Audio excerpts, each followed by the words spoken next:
Mom, hello? Yeah, we're still here. Oh, okay.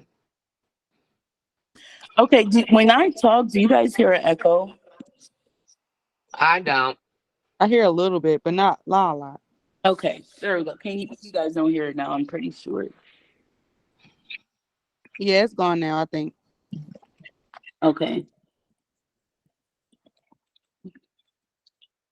I'm putting us back on. I'm putting it back on mute, sisters. Okay, so I'm going to do some like notes and stuff in the chat. I'm also going to keep that message up there for anybody who enters. And I'm also going to put in the objective for our discussion. So just presents. Um, Obviously, I was prompted to make a group that's like pretty open for everybody. It's not like a closed off group or anything. Not a lot of people know about it, but it's called Just. Like justification, justified, um, justly. You know that the word just, but it stands for jewels under spiritual. Hold on, spiritual translation. So within this group is basically geared towards um, women, sisters, those who consider themselves jewels, who are willing to undergo that spiritual, very deep translation that definitely involves the desire and the ability to hearken to wisdom. So I used to do these discussions in these like little groups, and go over we would go over things like the Most High's house, and then there was another one. I'm gonna have to look it up, but if you guys wanted, I definitely have notes and lots of other things from that study group that we have. So for this one, it's kind of like a just in or Yasharala news. Um, One thing that popped out to me this week, and I was prompted to go into a discussion about it today because it's definitely necessary. But I believe I had saw, hold on, I had saw a post where a family was preparing their daughter to marry a man. And, as a young girl, how do you, okay, I'm sorry. So as a young girl, you're a virgin. So you're not really necessarily serving anything but the Most High God. So I'm like, how do you take that from a little girl or a 13, 14, 15-year old, 16, 17, 18, 19, 20, 21, however old she will be when she gets married? How do you help her transition from serving the Most High God to serving her husband? As especially when you're considering yourselves first generation law keepers, which isn't incorrect. So it almost like hit me where um it would hurt because I'm like, what if she has an understanding that she doesn't need to do certain things because she's been taught like, hey, if it's not a law, if it's not Tanakh, if it's not Torah, um I don't have to do that. So how do you help her transition from pleasing the Most High God to pleasing man? Especially in accordance with First Corinthians chapter 7. And we can definitely bring that out. I can actually pull it up for us and we can reference that. But if anybody wants to hop on their first married, this is open to married and unmarried sisters. So that is not the main focus right now because how do you help your young daughters go from being married to the Most High God to marrying a man? Do you see that as a destruction to their spirit, or do you see it as something all women need in order to serve in His kingdom? I'll just be the first to say something. I don't know if everybody else is like, I talk a lot. I do too. So I'll be the first one to say I would talk for 40 minutes straight. So you are a-okay. Okay, so I mean, okay, let me start off with saying I'm 27 years old. Um, I was born in 96. Me Um, too. All praises. yes, okay, yes. But I think that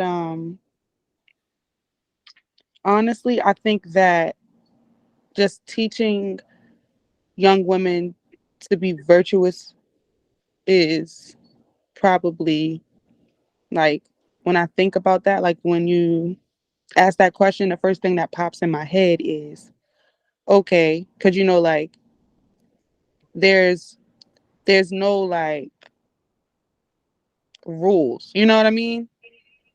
Like Correct. there's like okay, so there's limitations and stuff, but it's also like as a child, you don't want to. I mean, with a child, you don't want to scare them or like overwhelm them or make them feel like okay, I can't do all this. You know what I mean? Like this is a lot. Um, so I think Correct. making it simple and then the kind of like trying to stick to just teaching them how to be virtuous, like a virtuous woman. Okay, like this is how a virtuous like putting examples out there, using examples from scripture, um, and then kind of breaking it down for them. All But praises. simplest way. That's right. I think that is what they need because when you're confused or you're scared to ask questions and something is complicated, then you might just give up on it or say, I can't do this or. Yeah, and I think that's a very valid point because it's like you just said, it's different for her. It's a difference. So I'm like, what are mothers doing? And even if you had your husband's input, which isn't horrible at all, those who are married, if you aren't married, that's okay. Because I'm not married either, so please do not feel any type of ways. It's why it prompted me, and I feel like the spirit definitely prompts those that are married differently from those who aren't married. So somebody who gets the prompt from their husband's mindset is not going to see it as clear as it is written from somebody who stays and remains as a virgin to the Most High God. So my soul is, how do you help your daughters transition? Like, are you keeping in mind, or what do you think would be the best way to help them transition into marriage so that we're not ending up back in these predicaments? Because when you think about it, and it's been on my soul for a very long time, is how do we go from having a structured mindset outside of the body to having a whole issue of the heart? Like, how do we go from going to be able to get counsel from wisdom? That means that people weren't walking around in jealousy that somebody has the spirit of wisdom to be a wise counselor, or the priest, the high priest. Somebody's a high priest, maybe others aren't high priest. How do we go from having the mindset to put our trust into the spirit within them? So the spirit of priest, the spirit of wisdom, and being open to receiving that from them in accordance to the Most High God, to being slaves and being over in America, and kind of being back born on the earth through parents and things who are in America, and how all these judgments, because people can find a judgment in a minute. They'll go into the history and find a judgment, and it's like, how do you break that like curse? Like, even if you believe that it's a blessing, it's like, how do you keep your daughters in a blessed mindset? Being the first generation, meaning what you kind of do today, like giving her away and helping her find a husband, like what can you really say to her to help her stay in that mindset? And not saying that everybody was like, okay, this my husband, I got to put my all into him. I know that gets taught a lot, but we can't put our all into men. Like even today with women being first generation Israelite sisters who are raising their children, all praises to the Most High God, even they know, like, hey, proving a friend, like, how many times is your daughter hearing you or seeing you prove somebody? How do you keep her mindset on, I'm doing this for the Most High God, so let's keep it there within the household? So it prompted me through the spirit, what can we do differently? I think one thing that I was actually prompted to say right now is that we should be keeping um that idea of uh that idea of sisterhood and brotherhood at the core of who we are. So if you keep it at the brother is your brother and the sister is your sister, and also keeping the marriage part of it um, as an open concept, like, so telling your daughter, just because you're getting married, that doesn't mean that you should stay away from women who are unmarried, because I feel like that can help you get off of your square, so to speak. If you even do that, then you aren't really an Israelite. So, oh, hold on, you. Okay, you can go ahead. Another sister's trying to get in.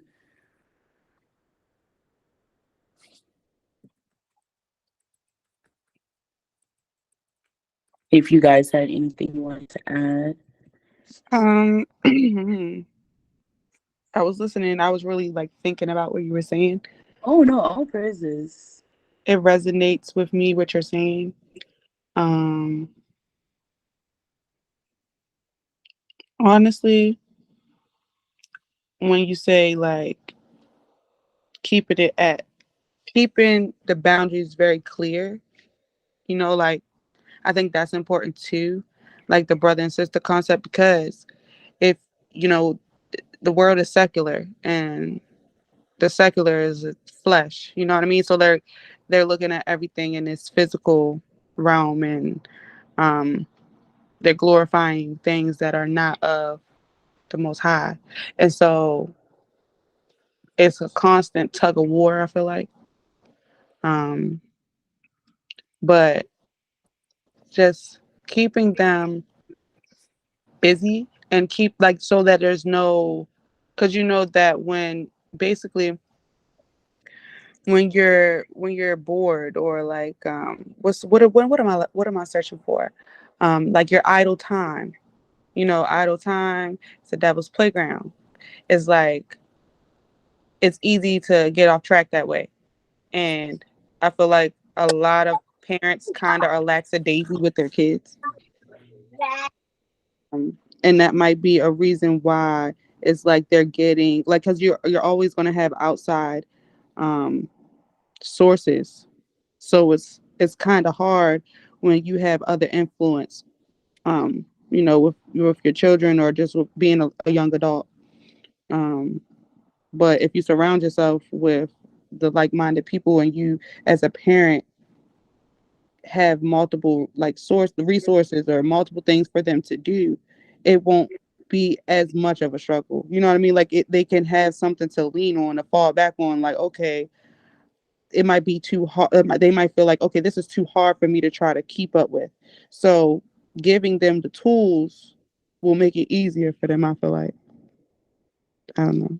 What do you think? Definitely, definitely hear where you're coming from. Did anybody have anything else they wanted to add before I jump in? Okay, so I'm not no hogger of the mic. So if you do just want to jump in, do not be afraid to put your 3 cents in if you got to.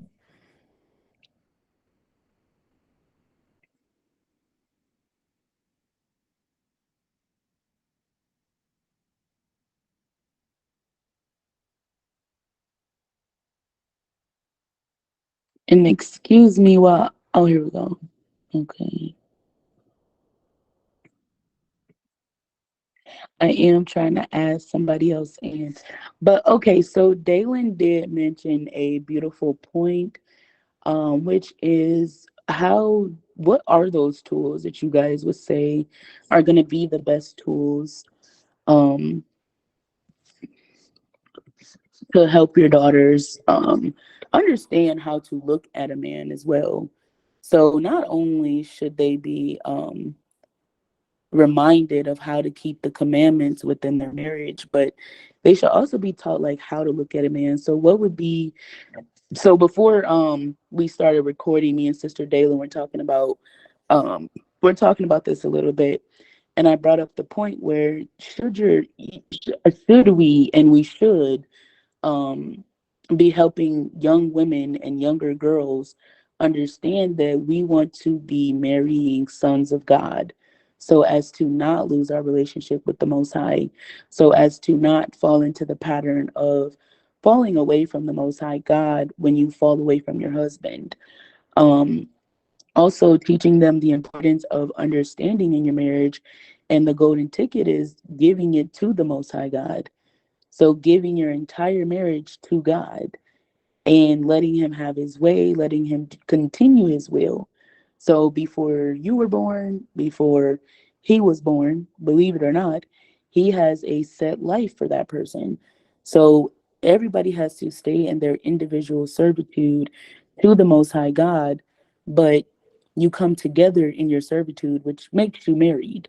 No matter how you get it, no matter how you have seen it, that is how the Most High keeps us in our heavenly mindset and within our shalom.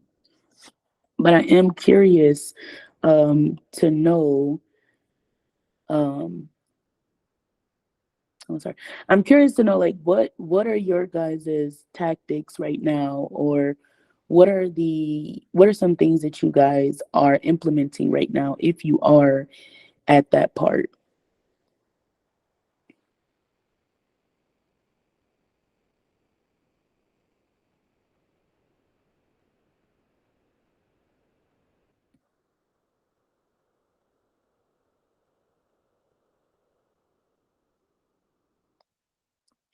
And your microphones are muted if you guys were trying to talk.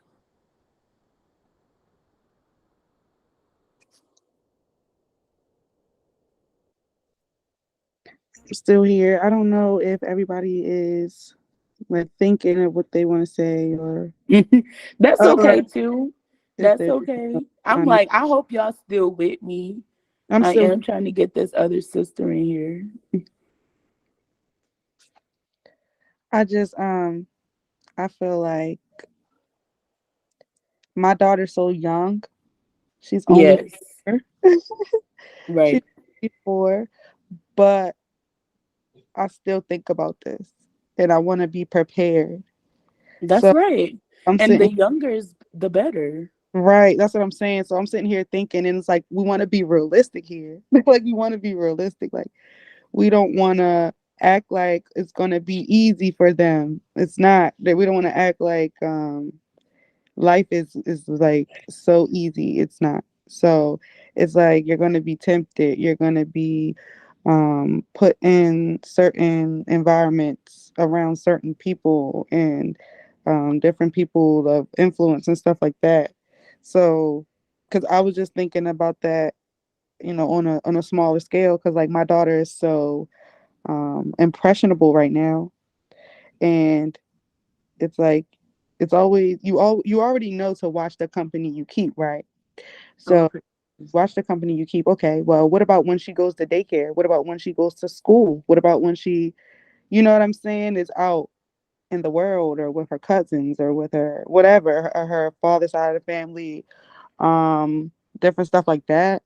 And that's kind of where I'm stuck at, because it like isolation isn't always the best like the best answer. Like if you do that, it might have opposite effect. You know what I mean? Like it might be like, okay, well, um, now she wants to get out and she wants to experience stuff, and when I'm not looking or when I'm not there, and she might be like, okay, well, because my mom doesn't let me do this and that, I want to try to do this, or I want to sneak and do that. So that's I don't know how I would do. I don't know. Do you have any kids? I actually don't have any children, besides all the ones we or that I kind of adopted. from the Sabbath day class. I really, really enjoy those children. They are so, so bright. They're so attentive. They pay attention. I absolutely love it. But I do love children. I have had a love for children since I was a child. I used to be like 6, 7 years old, babysitting a house full of kids, kids older than me, kids younger than me. I've always had that way with children. My earthly mother's daughter, younger daughter, has a daughter, and she's 5, so I understand like they're not listening because she literally loves to see me, and she definitely like picks up on things, but she's kind of like wise in her own little way because she doesn't listen to everything and everybody. And I feel like that's her defense. Like kids are going to be attracted to what they want in their soul. But sometimes and all the time, I keep in mind, like, hey, these are little people. Me at 5 years old, I was helping taking care of infants. I was helping do a lot of things that I didn't want to do, but just knowing like that helps to shape you into who you are, and it starts when you're young. So I don't have any children, but I would always keep in mind like if we're playing a game, or if we are at a learning space, or if we are um creating the space for us to be in the most high God, are we putting that into so another thing is, are we showing them the importance of the spirit and how to continue to show them the importance of the spirit that never leaves? So we could have been in Bethulia for all we know.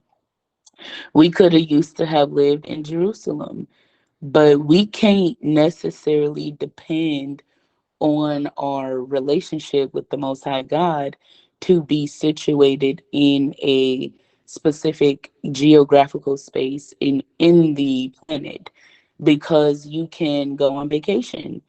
So if I was in Israel, um the Most High definitely said do not go west. So he didn't say we can't not go east. But when you think about the geographical map, um for America, when you think about it, uh you do have to go west to get to America. But let's say you did a round trip, to go to you probably went east towards Dubai, and then you probably maybe ended up in Australia, then you ended up in Hawaii, then you ended up in California. Technically, you did not go west, so it definitely helps your mindset. But you're going to be ready to get back home because that's your next stop, which is, across Africa, across South America, and to your house. But my whole thing is today, it's a lot of excuses. So there's a lot of, oh, we can't do this because we this, and the third. And I just don't see anything holding you really back from anything but the Most High God. And He's not something that holds you back. He needs everybody to hear that part, because if you think that you are in captivity, then you captivate yourself. But if you really did listen, that's the point of the Most High, is to keep like listening to His spirit, which is righteousness.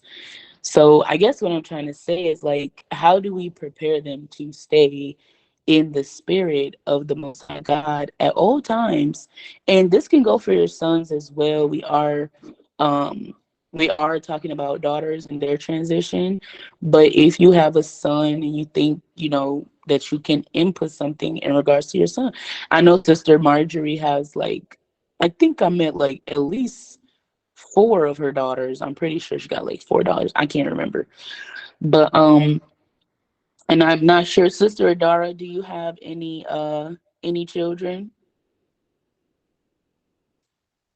Yes, I do. I'm Okay. I'm a lot older than you all. I have a Oh, daughter you all raised. I'm Zaquan. You know what Zaquan is? You said he's Quan. I am. I'm an elder. Oh, okay. All praise to the Most High, the water, Yahweh, for your mercy, your grace, and your faithfulness. Um. So, are your daughters older? Actually, I have one your age. Oh, okay, beautiful. That's 27. The two of you are 27, correct? Yes. Yeah. I have a daughter. She's into the truth. Oh, And is she beautiful? and she is married. Okay. She All is praise. married. My mother is also into the truth. She is married as well. She is actually in Africa right now. She's in Niger. Oh, cool. All praises. I know Demona help you get there. Like they will help you get to Africa. I don't know if that's something she had did, but that is the Most High God because me, I don't have any like husband or anything, but I'm definitely married to the Most High God, and that's how I keep it, and that's where I keep it. Um, but just to piggyback off what you were saying, Sister Dara, about your daughter's older, does she have any children? Because you, Yeah. as a elder, as a grandmother, I don't know if you have a granddaughter, but you could also keep that in mind. Like, I how have can you? all grandsons. All grandsons. All I praises don't to the want most. any granddaughters. I had all daughters. All praises. Okay, well that's okay. So I guess what I would ask is, did you? Oh, hold on. Did you? Sorry. Did you contribute to her marriage in any way? Yes. Yes, I did. All the way. All All the way. praises. So I would All the definitely. way. All I'm praises. I would love I'm to hear very your happy. input. I'm very happy. Um, All praises. very happy about her marriage. It was a struggle because she was my worst child. And she done a 360. And that's the You spirit. So yeah, that's the Ruach confidential. I'm very grateful, Oh, very grateful. all Yeah, praises. So, what were some of the things that you did to help her get prepared? just talking to her, reading the word. Um, that's about it. Just talking to her and reading the word, reading the word. She was in the truth before he was, Okay, and so that's she actually brought interesting. him to the truth. She brought him to the truth, and because he didn't believe, period, in anymore. He just was. He didn't believe. He just didn't believe, and he's done a 360. I'm very proud. Very proud. I couldn't say no more. But All then praises. I'm proud, and I'm listening to you, young sisters. You Oh know. yes, and I definitely believe that. Oh, okay, she'll come back in. I definitely believe that's Sarah Kakodash, because if he was willing to serve the Most High God because his wife led him to the Most High God. That is her already utilizing that tower against death, that strong tower, that pillar of rest spirit, because it takes a certain amount of patience, a Mhm. certain amount of battling, being willing to help him. It Mhm. takes a lot of devotion to the Most High God for her to annihilate that and help him really get into the spirit of servitude. Well, So I think that's my um king mainly done everything oh, as that's far as right. talking to him and getting him ready. That's right. He did that, That's and right. yeah, when we met him, he didn't have any respect. Oh, really? Yeah, he was off the chain. Bro, I definitely brought my ex boyfriend to the Most High, but we just recently broke up. All praises. We just, And that's that strong tower. You know what I'm saying? That very strong, dedicated tower against death, because you can save your own soul by doing that, which is what I see by you, Dalen, like a light. Like when you help somebody else soul, you help your own soul, like in the same breath. yeah, So I can definitely tell that you was helping him. Um, and you was really putting your whole sincerity into it, which never goes unnoticed in the Most High sight. yeah, I Correct. definitely, I still I feel just like, said correct. he's going to take that with him, but I'm not really sure because I'm not with him. So it's like, I'm not sure what he's, upkeeping, but when we were together, we had an understanding and we agreed, we agreed on things like, even though at first he was hesitant to let go of certain things, um, he was like, I don't understand, like, why do you want to do that? You know what I mean? Like, what it was more like, okay, I had to Mm. explain to him, um, but I also had to verify it. Like I had to show him, you know what I mean? It wasn't just like he was gonna go off of what I said because he was already, like Christian, in the church, raised by his older grandmother, where he was like constant, like always in church. But so he had an understanding already. It wasn't like he didn't believe.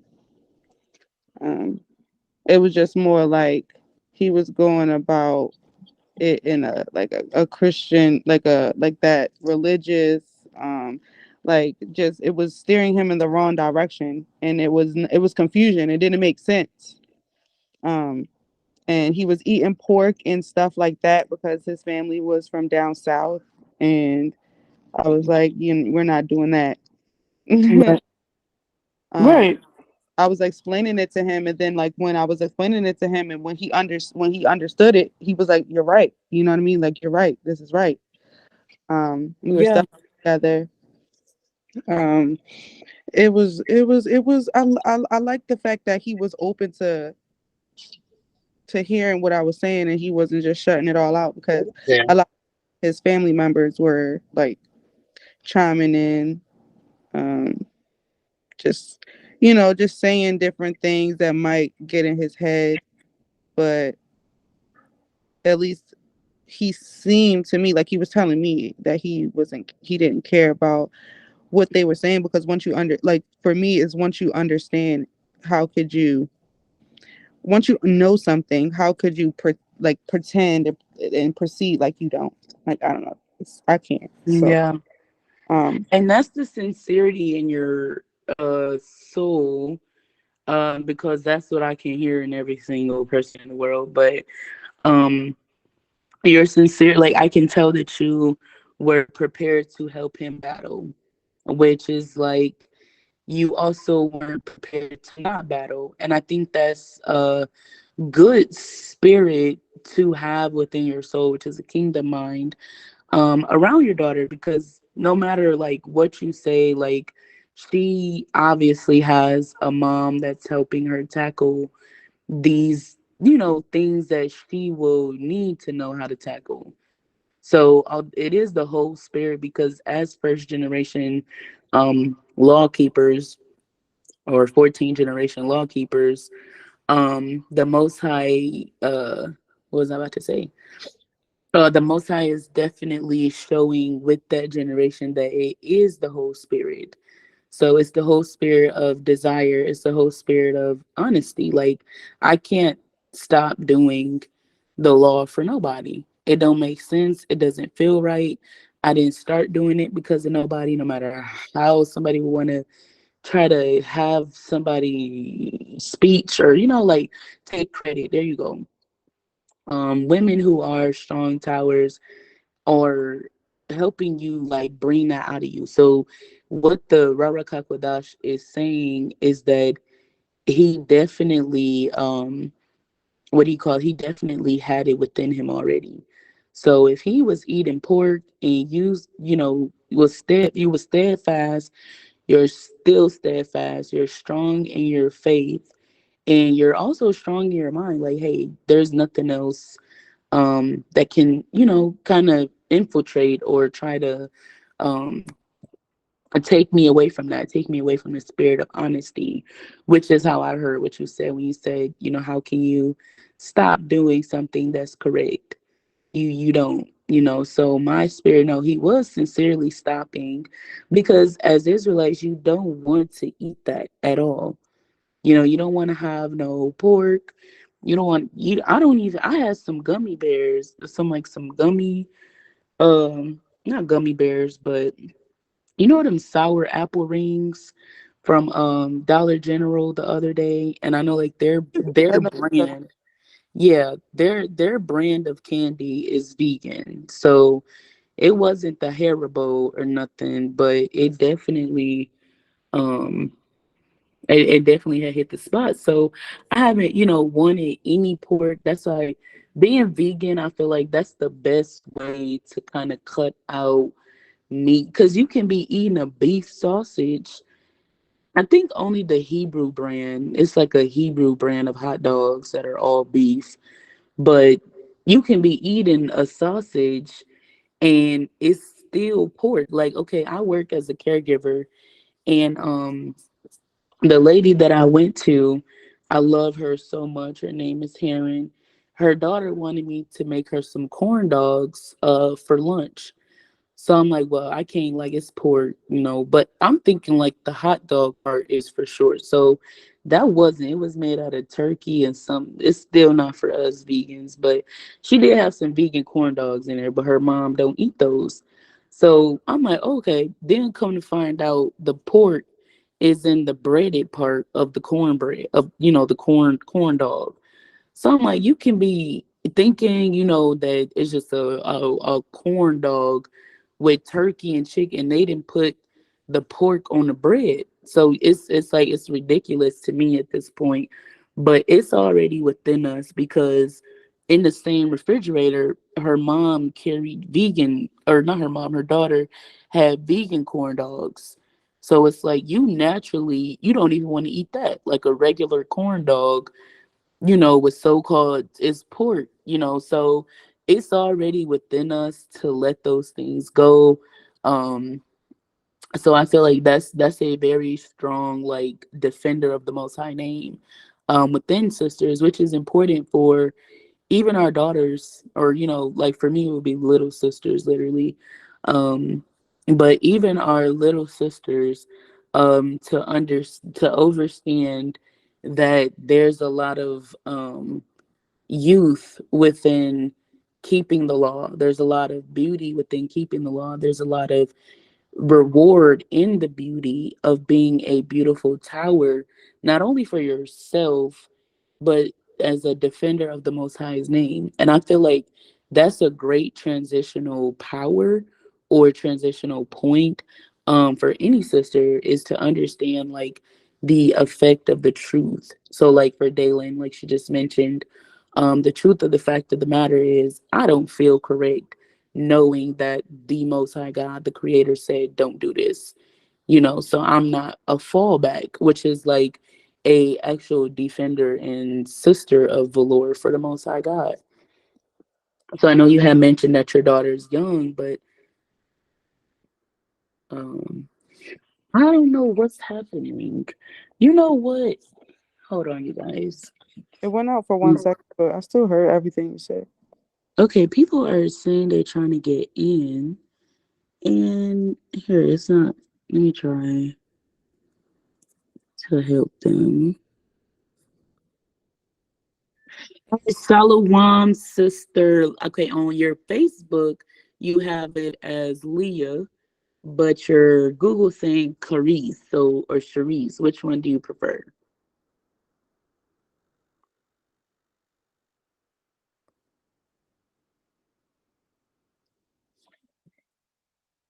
And you're on mute if you are trying to speak.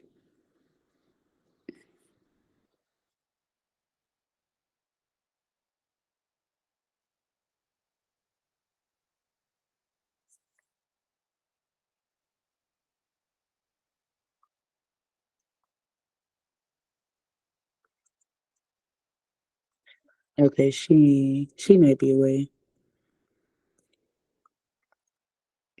but I hope it's not. Y'all mute buttons working just fine, right? Mine is. I don't know. Okay. There are people saying they're trying to get in and it's not letting them. Yeah. So two sisters now. Okay. So Leah.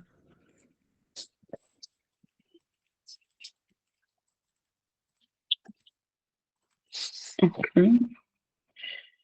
So two people. We'll see if they able to make it in.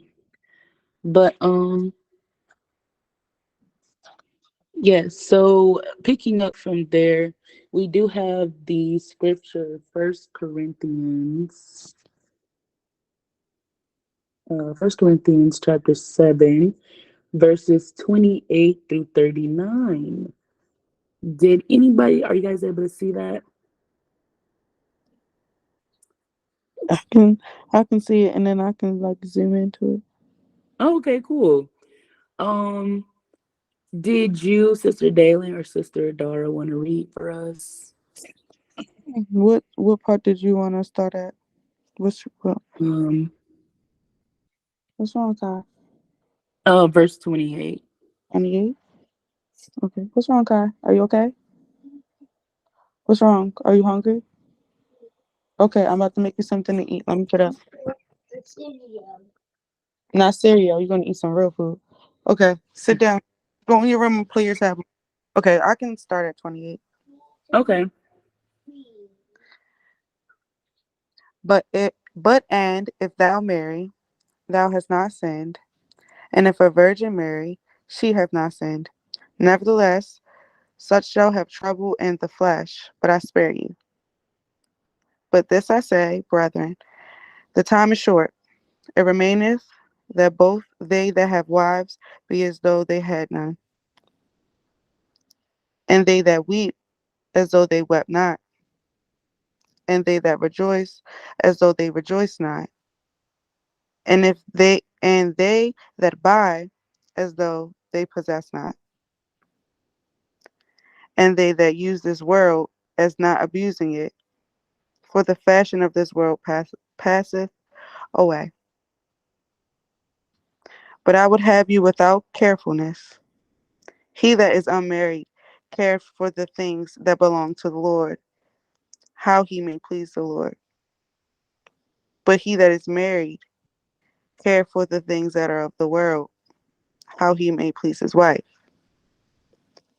There is difference also between a wife and a virgin. The unmarried woman careth for the things of the Lord, that she may be holy both in body and in spirit. But she that is married careth for the things of the world, how she may please her husband.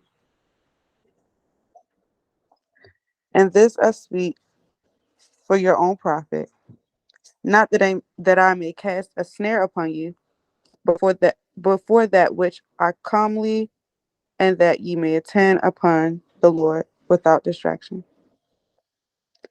But if any man think that he behaveth himself uncomely towards his virgin, if she pass the flower of her age, and need so require, let him do what he will, he sinneth not, let them marry. Nevertheless, he that standeth steadfast in his heart, having no necessity, but hath power over his own will, and hath decreed in his heart that he will keep his virgin, doeth well. So then he that giveth her in marriage doeth well, but he that giveth her not in marriage doeth better.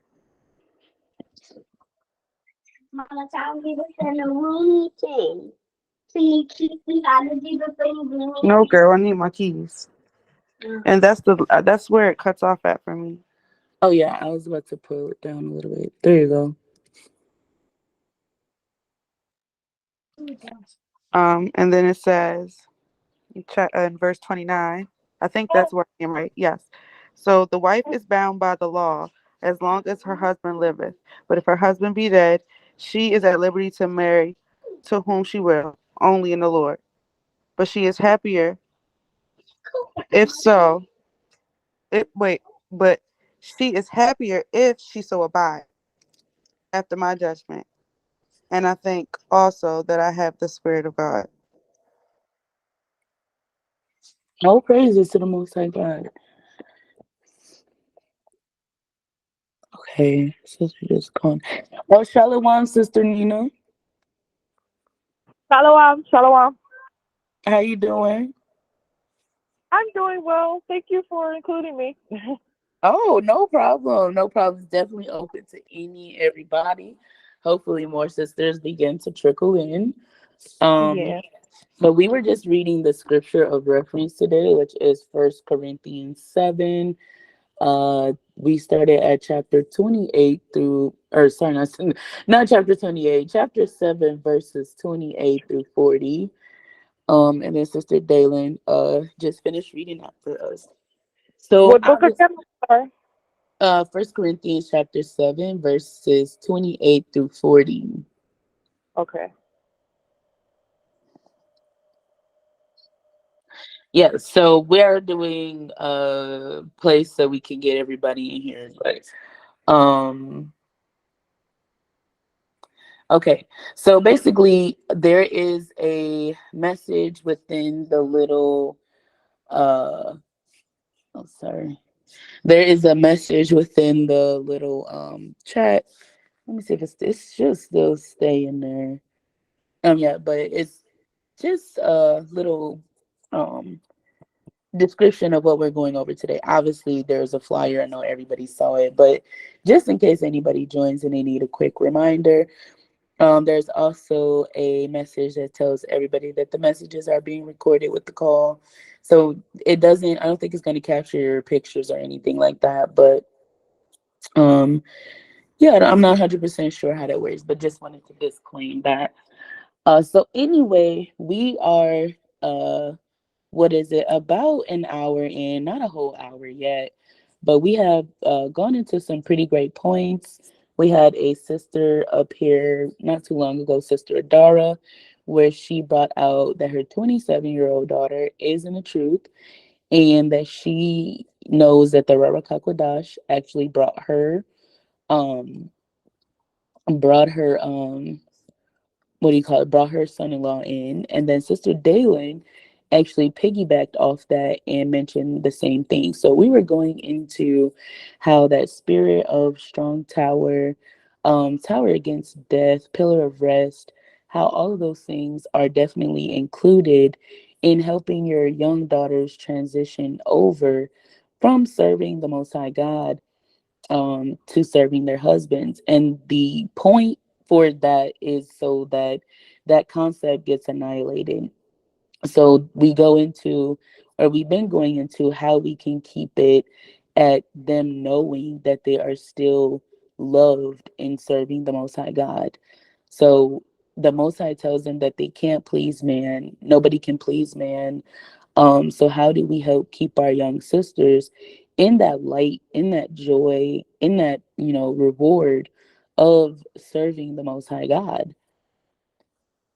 When they are given to their husbands once that time does come. So Sister Dalen has a 4-year-old daughter. She is not married. I don't have any children, and I'm not married either. But this discussion, as the flyer has suggested and let everybody know, that it is for married and unmarried sisters. So if you have, I think you had thought that we were that we were done with it, but we are just getting started. Did you want to add anything in? And also you too, Sister Leah, if you are here with us, we would love to hear from you. Um, I am married and I have two children. One's 3 and one is 3 months Oh wow. Oh praises.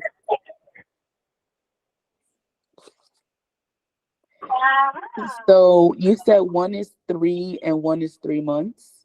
Yes. Okay. So I mean, I've to been be married for almost 7 years now. Oh, okay, beautiful, and congratulations. Thank you. Um, you're welcome.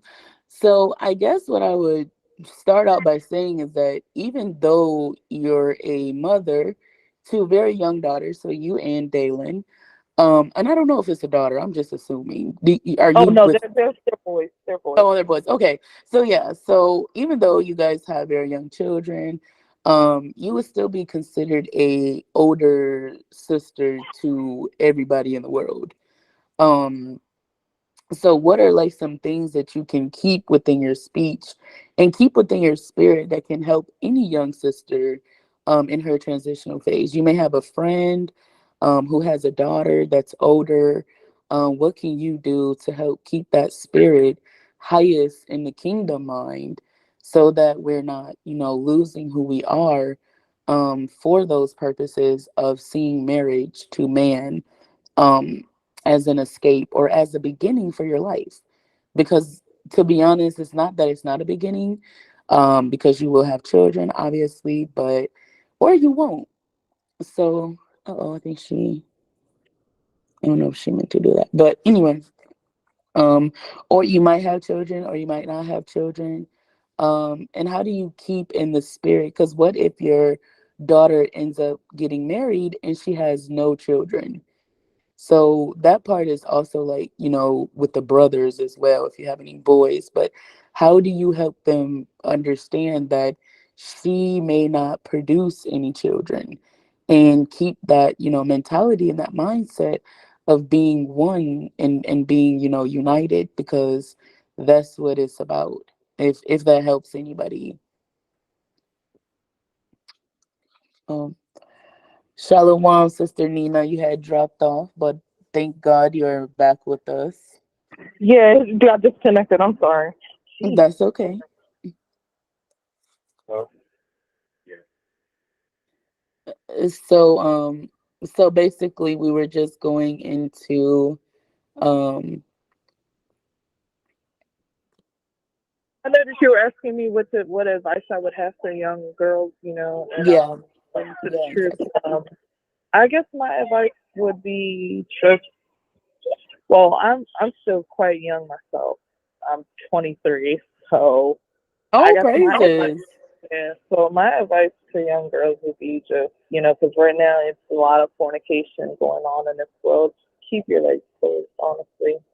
Because you give your vitality, you give yourself up, piece by piece whenever you're, sleeping around. I guess that's my biggest advice to many black women and truth and stuff right now. Really, it's important to keep, the entirety of your soul, for yourself until you find a husband. It really does matter, you know. Yeah, definitely. Um I think when you were cut off, we were going into how can you continue to be a help through your servitude to the most high God in um, helping sisters stay in that mindset of what matters the most, even if I get married, is serving the Most High God. So you may have women who can't have children or just don't want to have children. They may not get pregnant. They may not have a baby ever. So how do you like help her understand that you are still a jewel? You're a jewel because of your servitude. You're a jewel because of your desire. You're a jewel because you are loved in the Most High God. You're a jewel because you find Him and you seek Him. And you're a jewel because you are needed in His kingdom. You are needed in His will. So I believe that it's very important for every young sister to have that implemented within her heart and within her soul, so that she's not giving her all, like you said, like keep your soul for yourself or keep your soul for his salvation unto the Most High God. So also, keeping in See, mind. Oh, I'm go sorry. ahead. I didn't mean to cut you off. I was going to say that piggybacking off of what you said, I think one thing that could be implemented, which I'm starting to do with my child, even though she's 4, I know that like you have to start from the beginning and you could add on. Is affirmations. So like really having confidence in yourself and stuff like that, not seeking validation from anybody else is a big thing. I feel like because then you won't be swayed. as easy, you know? To be secure in what you know is the truth is important. And then Right.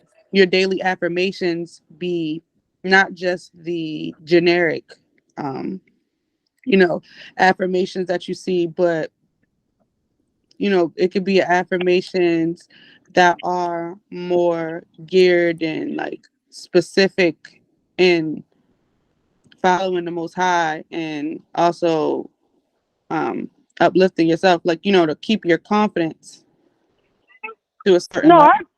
I understand what you're talking about, and I agree with that wholeheartedly. You shouldn't look for affirmation in other people's opinions because only the Most High's opinion is what matters.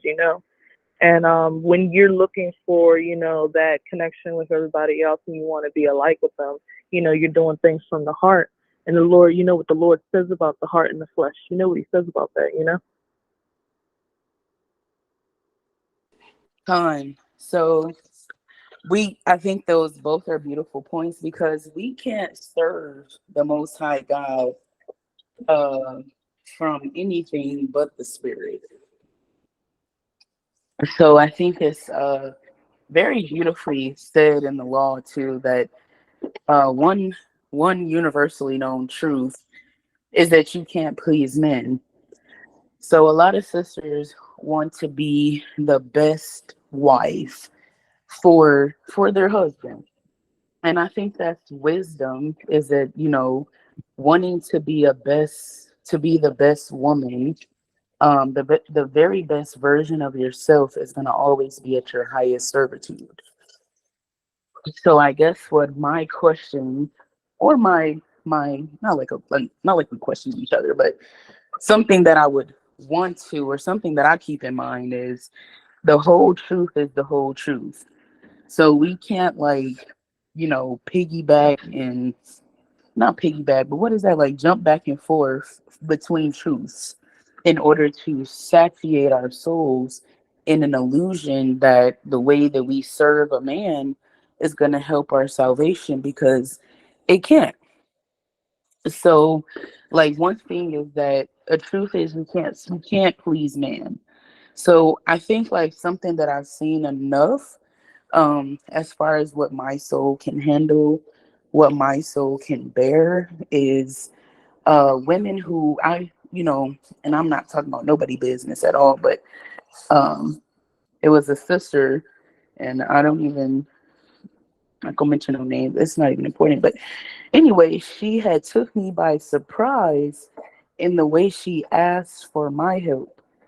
And not saying like that, but I'm an unmarried sister. So my point of view is always extremely, extremely unbiased because as far as between man and woman. So she was trying to prevent something from happening and it ended up happening. And very quickly, she said, the truth is not for me anymore. So the Rawak HaKodash translated it to me, and she's not honest because she's willing to leave the truth. And that's like being truthful. I think a lot of people have to understand being in the truth is to be truth filled, to be filled with the Rara Kakwadash. And she was ready to go away because she couldn't prevent what was going to happen. So it threw me for a loop because it went from helping a sister, you know, try to help her not um try to help that thing she was trying to avoid not happen. Um and then she kind of was like, I'm done. And I'm like, whoa, like I don't even want to be known as associating with that kind of person. Um, because you're ready to give up because of something that you could not prevent anyway, and something that you kind of already knew was going to occur. So I think like it's important for women to understand their values, which is why, part of the reason why this group is named Jewels under spiritual translation, because we have to know that we are jewels so that stay in the spirit of the Almighty. And if anybody wants to add anything.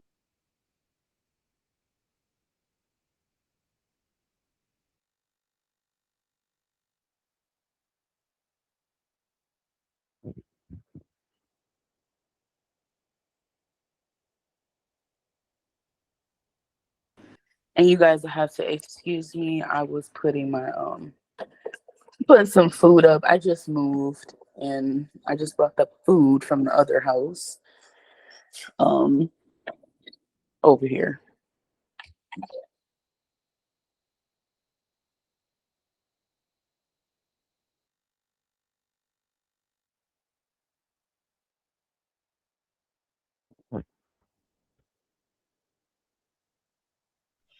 Hello. Yes, I'm here. I'd like to ask, do you sisters believe that sex is marriage? Um I do. I believe it. oh, Okay, or because I was asking, I should have finished the question. Do you believe that it's marriage or a form of marriage and still qualifies us to get married? I think it's a I form. oh go ahead, sorry. I do think it's a form of marriage because you become familiar, like in a certain kind of procreative way with a man. You know. I get it. Okay, I'm in the truth and my boyfriend is in the truth, but he says that sex is a form of marriage, and I told him I understand that, but I still feel like we should get married. I feel it in my spirit. I just don't want to do anything to make the Most High angry. And I think that's a good point. Do you prefer Leah or Carice? Sharice or Leah? No, I apologize. I prefer Leah because that's yes. Okay, I just didn't know how to say it. But I definitely pray that they come to the understanding, because that's another important thing is your spirit feels like you should your spirit feels like you don't want to tempt the Most High God. So it's like that's kind of like a good example of what we're going into today. Like, how can we keep that mindset within the women too? So that's being a strong, strong, strong tower against death for your family. Um, a strong tower against those molestation spirits as well. So those spirits that want to sway you to help you justify a marriage in your life. But also it can, you want to know how to battle that with your children, with your daughters, um, and with your daughters and with your sons too. Like, how can they help get to that understanding, or what do you exemplify for her when it comes to um, that discussion? If she was to get married. So in your case, I'm not against the whole spirit of sex is marriage, but I would have to say that the Bible doesn't say sex is honorable. So I think when there's a discussion like that, about how sex is implemented in marriage, it's really just a matter of realizing that your body is for, and that you shouldn't, like Sister Nina was just saying, like, keeping your soul. So don't be so ready to give up your salvation, is how it has to be translated, um so that everybody understands why that concept of sex is marriage, um is there to begin with. Thank you. Thank you Yeah. so much. I'm Oh definitely yeah. going to follow my spirit, and I'm going to tell him that he was like, hey, we could go get married tomorrow and just, basically sign the papers and everything. I don't really care about a wedding because I'm not doing it for other people. I'm doing it for the Most High to make sure I do not piss him off, because I've been pretty much in the truth since I was 28. My uncle actually told me, and my spirit just said, yeah, go with that. And Oh, crazy. yes, all praise. And I'm about to be 33, so I really haven't been in it long. So now I'm actually doing what I need to be doing, and I'm trying my best. So I'll just see Okay. how it goes. Well, And how do y'all I'll listen. feel about um just like, so I just recently got out of a relationship and we were both in the truth, or we're both in the truth. He just started to go another way. Like he started to revert back to old habits and different stuff like that. And that really was straining our relationship. So we ended up really like breaking up.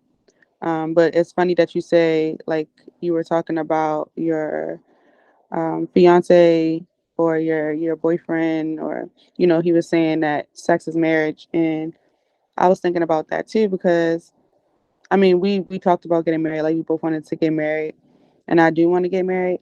But then it's kind of like, okay, so what is marriage? Because um a lot of the times, like, being married in the government and the state, like that, or like, is that what you define as a marriage? Because I don't feel like you should have to do that to be married. I don't feel like, a lot of the times back, you know and our ancestors were jumping the broom, um doing things to signify marriage, but it might not necessarily be like a paper. Like, I know that was back in the day where we didn't have the option, or like, we didn't have the means to do what we can do now. But like, what signifies marriage? Is it a ring? You know what I'm saying? Like, is it just that you have a witness and you bow, to the Most High? Or like, what do you guys think? Excuse me. For me, um, I don't know anyone that could do a Hebraic wedding, um, or to marry us Hebraic. I really don't know, but I did learn that Hebraic weddings are better, but to be on the safe side because of society and how the government is, it's better. It's also good to do a government wedding as well. But so right now, I will only have the option to do a government wedding so far, because I don't know anyone to do a Hebraic wedding. Mm-hmm. Yeah, I don't either. Not really. I didn't look into it though. I'm gonna just say that when you do become married with your husband, it's like just two souls joining to become one. And me and Carl, my husband, we haven't went to go and do the official court papers and everything like that. But we've been together strongly for 7 years, and there's just honestly been like no sign or something even coming in between us to feel like we're gonna split away from each other. Like our souls just feel really, really interlocked to that degree. Like I feel like just I feel him. You know what I mean? Mm-hmm. And he feel me. And I guess I would describe that as marriage. We are womb men. I do agree. Like, I feel like, but then it's also like, um, there has to be more it has to be more defined. I feel like, I agree. Like, I totally agree. And it's like, what's understood doesn't even have to be explained. You know what I mean? Um, Mm-hmm.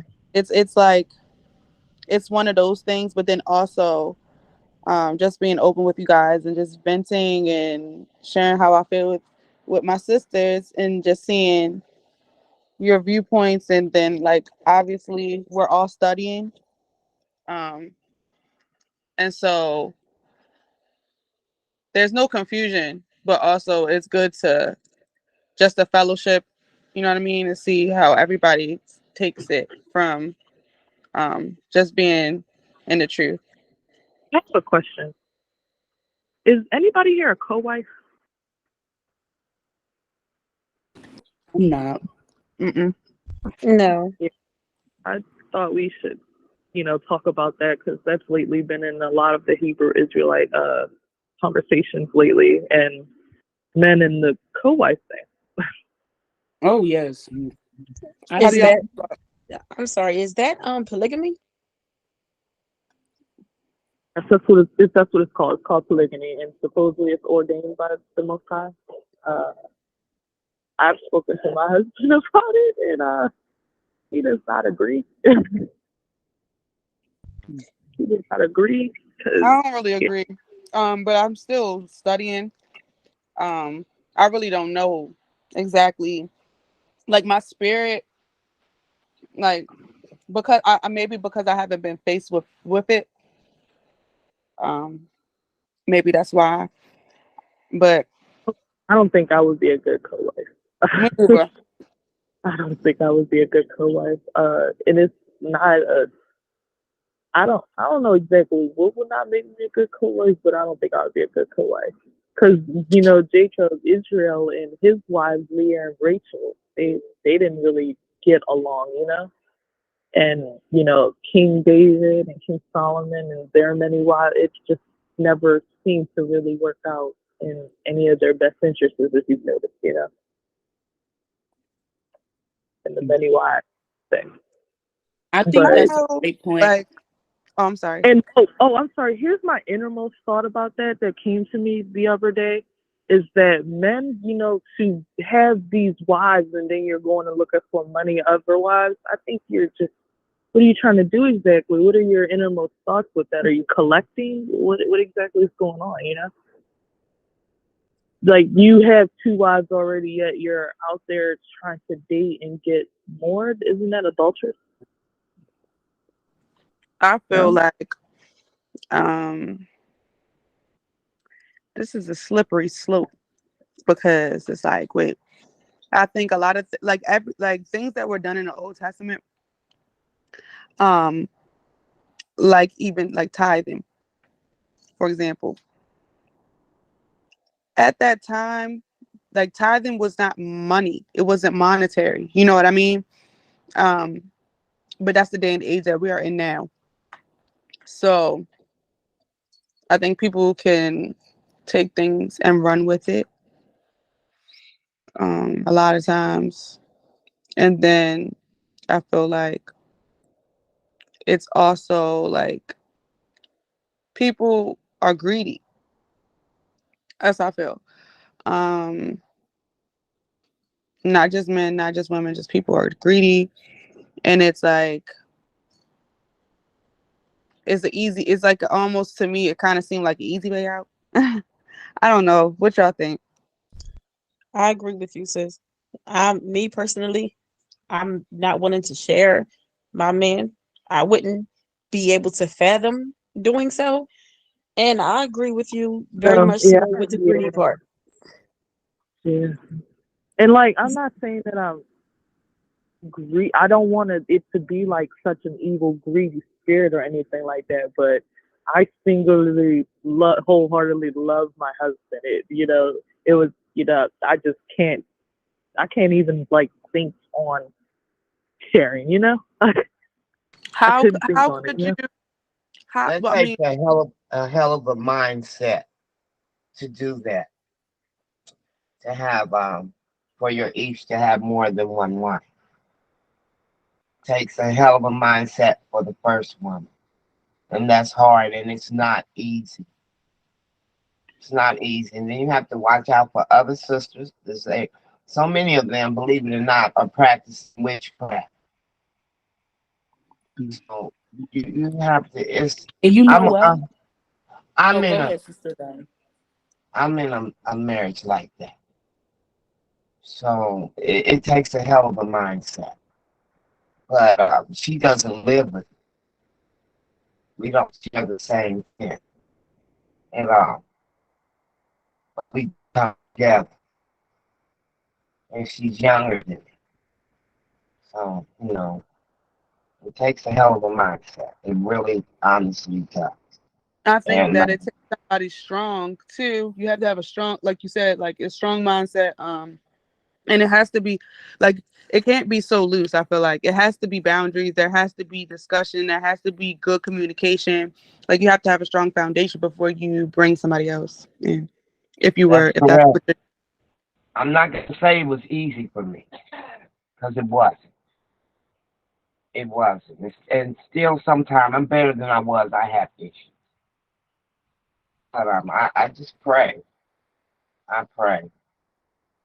I pray. Um, And your strong I don't have spirit. no more to say, but I had to say that. Can you guys hear Mm. me, sisters? Oh yeah, I was gonna add. I think that's another important point in helping your daughters transition over into marriage is helping them prepare for that heavy realization that he may want another wife, or you may have a spirit to give him a concubine or a maid servant, like Sister Sarah.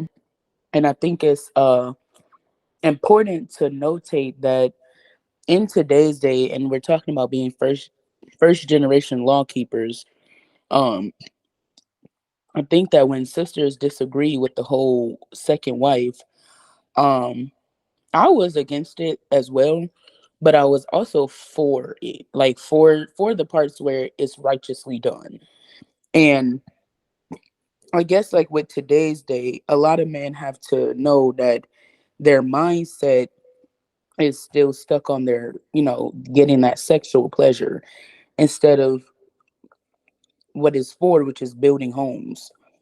So if that brother doesn't carry wisdom, then the woman is going to have a very difficult time. Like, let's say, for instance, his first wife is off the chain, doesn't listen, and doesn't even keep the feast days, the most easiest feast days, which is all of them, doesn't think about the fact that she's not the chosen woman in the light. Because, and I'm speaking from experience, because a brother wanted to court me and make me his second wife. I don't think I'm second wife material at all. I'm definitely first wife foundation builder.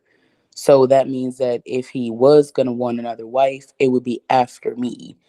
And it would be very, very, very long gone after me, because there would be no point for him to desire that. But anyway, that first wife that he considered a first wife, um, she she whatchamacallit, she was mixed. So it's like she's not the chosen Israelite. She's more concubine, is a concubine, but he made it his wife because he said her dad was Judah. Now, my whole thing is, even if her dad is Judah, that doesn't matter, because her mom was an Edomite, and her mom, okay. Um, oh, anyway, so somebody had texted me. I'm sorry about that, guys. But her mom was an Edomite, and she wasn't hearkening to the law. So for me, it's like I agree, but we both see the problem here is that you have a very jealous, wicked wife. So if you can show yourself that when it's time to let something go, it's just time to let something go. That's what I was proving when he, because he asked me to prove him. I'm like, well, I'm not gonna test you, because testing is a lot more different than proving. Testing is, let me put you up to the test and see, can you handle if I don't got no money. That's a tester. And you knew you was finna not have money. But a prover is, can you wait, until I get my money up, to be better able to support. That's proving that type of situation. But trying to test to see if somebody can support you when you don't have anything else, that's a Satan, that's a tester. So anyway, I was proving, can you handle the fact that your wife hasn't even seen us be together? Um, and she's already like throwing tantrums, she's blocking your phone numbers, unplugging the phones, not wanting us to have any contact, robbing your bank account. Um, that was one thing. I'm like, okay, she's robbed your whole bank account because she thought you were gonna die in hospital, and she didn't want What in the world? me. Wait, Yeah, wait. This is That's No. weird. yeah. so. This So is when oh, go this is ahead. wild. I have a question. Okay, yeah. So this is while you were trying to like see if this was going Yeah, to work, and it's it. he robbed Yeah, him because he was yes, talking to you, and she knew yes, about this already, yes. She but she does. knew. She's not in the truth. She lives with him. They were married 4 years. Before that, and the thing is, I knew him when I was 19. So we had like history before. He never told me he was an Israelite. Mm, So it's like when we reconnected, it's like you a what? You do what? Like mm. when I seen you in person, you didn't have no fringes on. I didn't see you with no fringes. You ain't take pictures with fringes. You ain't say nothing about a fringe. You ain't say nothing about laws, commandments. So I ain't clean it's like, blood. yeah. So with his wife, I'm like, okay, he had fell at the daycare and died. He said he died, and then they brought him back to life. He fell at a So dick.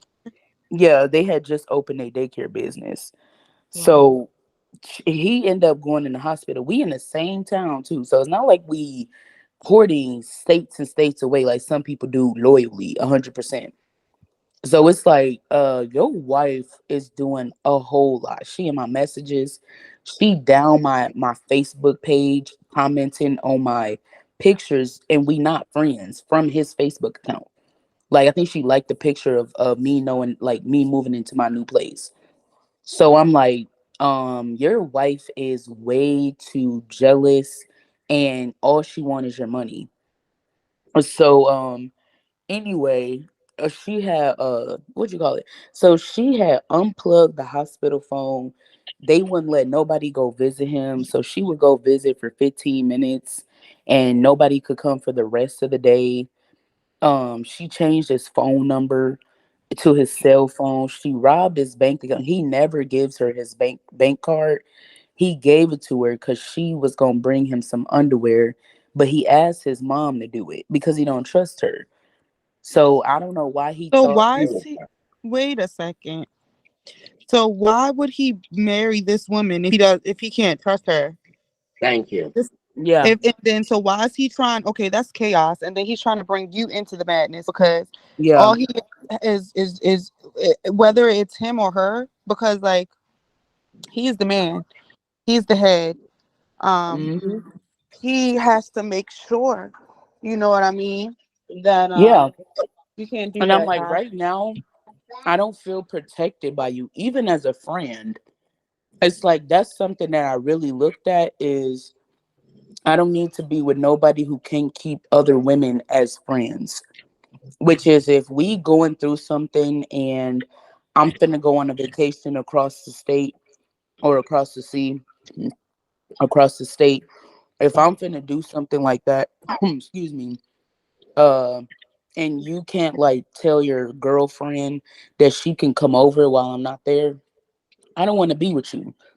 I don't need that distrust by me. She can come over anytime, even if I'm there, even if I go to bed early, even if I sleep, and it's like that. Like if that's your friend, you should be able to keep her as your friend. She should be able to come in the house, feel comfortable, use the bathroom, eat what she want to eat in the kitchen, because that's your friend.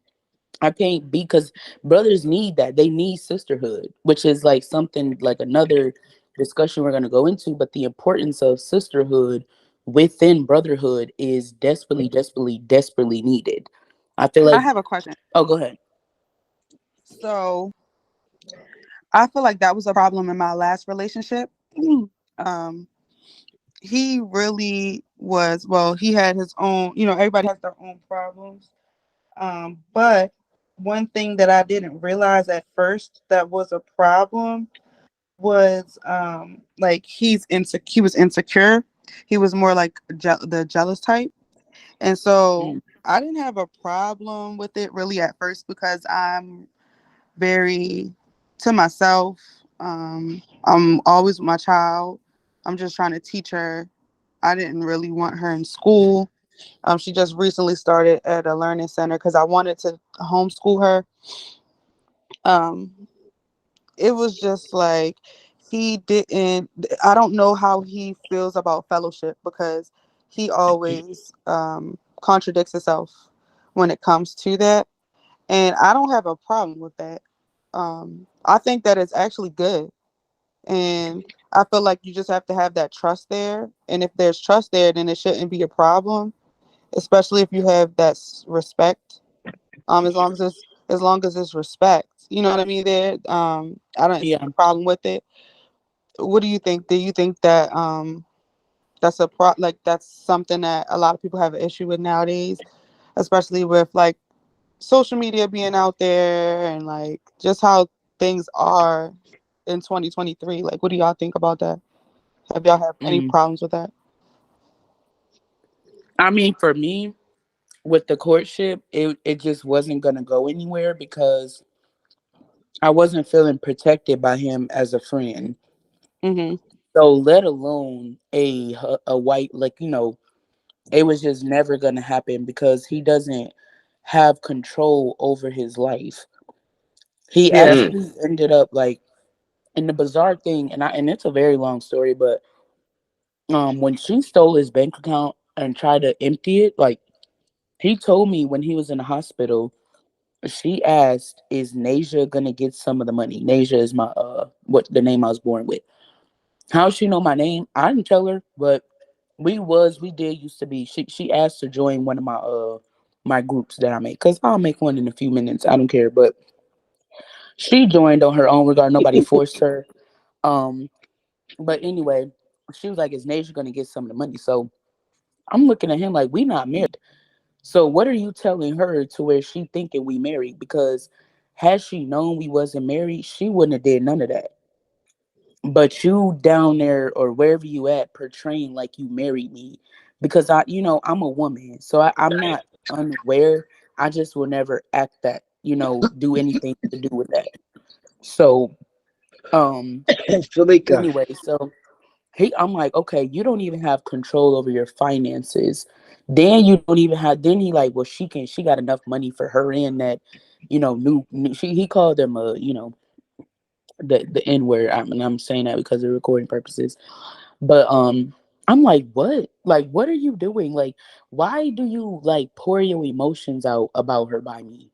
So that was another thing I was proving. Like, you don't know how to hold your emotions in about her. Like, and it's like, I don't care that that's your test. Let it go. Like, literally, like, God not finna hurt you for letting her go. Like, that's something that I'm looking at him like, just let her know you don't want her though, because that's what you was struggling with. So I'm like, you not finna bring me into a union that's not even united. So they got married with the court documents. They got married with a ring. They got married with sex. She still was calling this man her boyfriend. She would get on Facebook like, I've been with my boyfriend for 3 weeks or something like that. We been together for 3 months. He only been in the truth for 3 weeks. And I'm like, what in the world? When I was 19, like, I would never think he would be dealing with that kind of woman because he barely wanted to deal with me. And he asked me to be his girlfriend. So it's like his demeanor, it's like, I don't know what he tried to do, but it's not gonna work for his name. But anyway, with the second wife situation, I definitely hear sisters who are like, hey, absolutely not.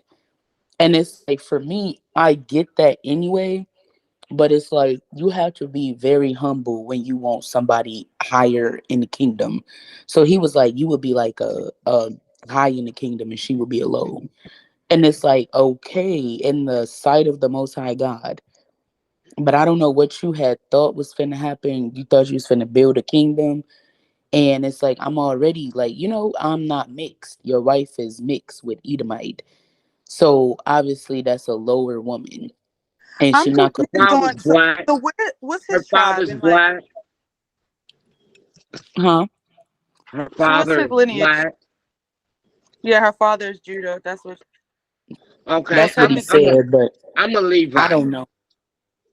I'm a Levite. You're a You are Levi? what your father is. Yes. Correct, correct. You are what your father is. You are what your father is. It doesn't have Okay. anything to do with your mother. That's true. It's you are But what your father is. she still is of she still is mixed race. Yeah, But she's still Yeah. mixed. she is what her father is. That's the truth. Yeah, but You are what your father is. But also You she's know. oh, not living in her truth. Now if her father was an Edomite and her mother was of the 12 tribes, and then she still didn't follow the law, then yeah, she would be mm. not, yeah, no. You get what I'm saying? Yeah, Because it's by so your father. It's by the father. He determines your yeah, lineage and your sex as well. yeah, Hmm. he was telling me like on Day of Atonement. No, no, what is the one Feast of Tabernacles? He called me to, like literally and it's like I'm not inviting you to my peace. So I'm at peace on Feast of Tabernacles. Your wife doesn't want to be with you. Like he'd say he had to pour water on her feet. I'm like, what? And it's like, I didn't ask you none of this. You just calling me, He wanted to telling he wanted because he to bring. probably wants to use you to feel like, Yes. okay, you're his piece, and then he has the other wife, but all that is creating chaos in your Yes. life because he hasn't created the stability and that he In needed his with his life. Right. foundation. Especially if he's trying to bring you on, because if anything, you would be the first wife, and then she wouldn't even be candidate because that obviously she's bringing confusion. Yeah. So that's what that's basically what I was like looking at. I'm like, so when people say they not for the dual marriage, um it's because, and it's like, I understand, because the brother gotta control his emotions behind it. Like, because women can't, like, if your death that they got a tower against is your first wife, then you're gonna see that you're gonna think they hate you, because he kept like proving me for the both of them. And it's like, you're not proving me, you're trying to test if I am her, and she's a Jezebel. So you should never do anything like that, because you're just saying that exactly what type of woman you're living with, and not enduring, but you're just putting up with that. Enduring is, you don't have another choice. Putting up with something, Not have another choice. huh? Would they get a divorce, or Oh yeah, because I mean, like, he's accusing her of cheating. She's stolen from his bank account. His counselor that he goes to, which is not Quam, from WFI, let him know, like, through video at the least, that fornication is when somebody trying to get something out of you and y'all together. So yeah. that's how he see. I don't know where at, but that's how he seen that. So it's like, that's your counselor, like that's what he's seeing. So like, everybody know what he did. He then joined WFI camp. So then that was another thing, because now, like, your wife is not equipped to even help daughters transition. Your wife is not equipped to help you. She can't even help you. And that's So sad it's like, because when they, he chose that. At the end of the day, he is yeah, got to use his wisdom to, at the end of the day, he can't control what another person does, but he can control how he moves forward. But continue. right. Yeah, no. So when sisters are like, that's not for me, I completely, completely, completely understand. Because it's not something that, like Sister Adara, she said, you have to have a certain mindset. You know, and for me, like, if she married him and he used to not need a certain thing, or he used to give her a certain thing, he can't stop doing it. He has to be okay with a lot of different souls dealing with him, and spirits within him, because that's what he have to go through in his mindset when he need his wife. So it's kind of like, you have to be wise when you, because the Solomon is who they think about. Solomon was wise, So every brother not wise just because they think they are. Like you gotta live wisely as brothers. Now, a woman that is both is literally chosen, but brothers have to live in the wisdom that they have in their mindset. So I seen like you just not at my level, and it's like a shocking because we used to talk when I was a teenager. So I'm like, wow, you really choosing her over me. And it's not like, He got off his path most likely, I would say, because like that can happen. And then like yeah, I'm not really sure like what he did. You know what I mean? But just hearing from like what you're telling me, it kind of seems like he wants to backtrack because he got off of his path and he knows that like he sees something in you that he wants. Obviously, that's why he wants to court you. And that's why he got his wife thinking that you guys are married and stuff. You know what I mean? So it's like yeah, he yeah. has this He desire for, I guess, for better than he has already, I think. he definitely has that desire, but like when I asked, okay, the very first time that I had asked him why did he want another wife, he said because she can't get pregnant. And I'm like, oh, okay. So then the second time he said to humble his wife. Oh, so I'm like, what? Humbling your wife is in your own relationship with her. Like you can't humble her unless you finna leave her completely. Like you wasn't humbling your wife. It's kind of like she was like, yeah, I found out y'all used to talk. Oh, it's not a secret to me. Then this is in the beginning when I just found out about the truth. So then she was like, what did she say? She was like, she's like, and I found out you not just an Israelite friend. And I'm like, I don't know what your husband told you, but obviously he lying to you. So we not friends, and he not an Israelite. He not keeping the law. So it's like he don't address me like that. He don't say you my Israelite friend. He don't say none of that. So what he was telling her is not what he was saying to me. So it's like we not in the same boat, but we in the same boat of like I don't know your husband and you don't know your husband.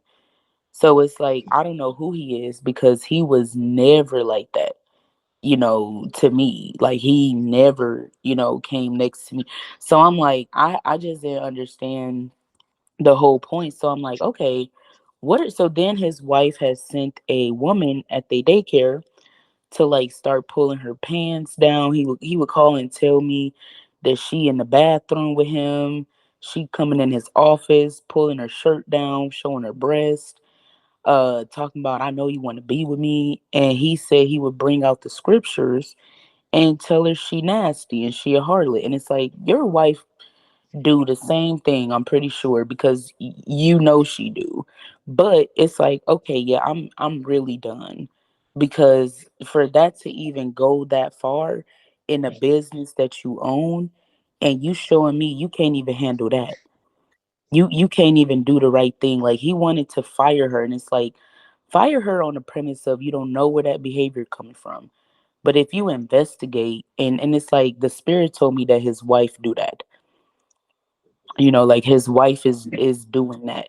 So you can't bring that up to him because he don't want to hear nobody that know his wife is like that. So I'm like, you can't even do nothing. So he telling me she did it again. She at work with her leggings all between her butt, and it's like you the owner. You are the owner. You keep telling me you own 70% of the business because your wife only get 30 because if you got to get rid of her, all you got to do is pay her out and she'll leave you alone. So you already know she money hungry. So it's like what are you trying to do? Like build your money and then take all of it from her? Like that's it's like I don't want to be a part of that because you should have been made that move. But anyway, what you call it? He so he telling me like she at so it's like why you don't got them in uniform? If I come pick my baby up from daycare and everybody walking around with leggings and they shirts, they breast out, like that's all I'm saying. like, so anyway, she so anyway, so I'm like, yeah, you can't handle nothing. So then his wife come find out they did. So she told him, and she was a Hispanic girl. So she was like, he told me, she said, yeah, your wife told me to do this. So I'm like, okay, now the second business owner is telling her employee to sexually harass the other business owner. So it's like, you know what I'm saying? Like, she looking at y'all like y'all that kinky type. Like, y'all will do the same woman. So that's how, like, and then she like, I'll read the Bible. And she would call him at 3 o'clock in the morning or something, he said, or text. He won't even text me after 9 o'clock, 10 o'clock, but he want to see what I'm doing. And then he like texting her talking about what she texts me about the Bible. Like, I don't know. It's like, I don't know what happened to you, but I'm not about to text you about the Bible no more, because when I used to do that, you never answered the questions. They would just sit there. So I'm not gonna beg you for an answer when I can get it from somebody else. But anyway, so he would. It's like, now you trying to put me and that lady at competition, and I'm not 100% sure, but they didn't think he would be that naive and gullible. And he's like easily beguiled. So I'm like, oh, okay. So anyway, she was crying, said she was crying. So he brought her and his wife, and it's just the way that he had handled it that I was like, okay, this is not for me. This is not something um that I want to be a part of, because you're not able to handle these very important, points, and these very important situations where you have to handle them professionally. So when sisters say, hey, it's not for me, it's because they're thinking about their salvation, they're thinking about their life, about their future, and about their souls. So anybody who doesn't feel like that's for them, like, don't feel bad. And I think that was was it you, Sister Nina, or Sister Leah, that had brought the point out? About what? Yeah, I'm sorry. Say again.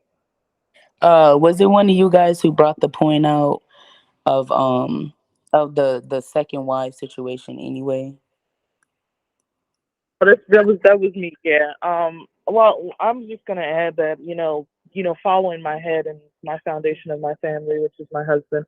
If that's what he wanted to do, I wholeheartedly, in the truth of God, I would allow it. And like not refuse him, because he's supposed to be the head of the family, and above him is God. Yeah, that's right. So that's just the point. When you're the head, you have to stay the head of your life, because giving your head to a woman is to give your mindset over to what her mindset is. So you can give her that body part, but you better hope that the Most High God is within you before you do it, because then you're not being led by the Most High God. You're being led by, the sin that y'all just, because he ended up marrying that lady. So it's like, okay, see, that's what I'm saying. So if I was married to you already, you would have just took that woman anyway. So it's kind of um like you have to be very circumspect in the things that are concerning your soul. So was it a chance? It's like, it's more so a chance for brothers who say, because he told me, he's like, if this don't work with you, I'm gonna just give it up, because he had courted 6 to 7 other women. And it's like, you choose the lady that took her shirt down, and you chose your wife again, the one you're trying to get away from. So it's like, it doesn't look like the Most High wants that for you,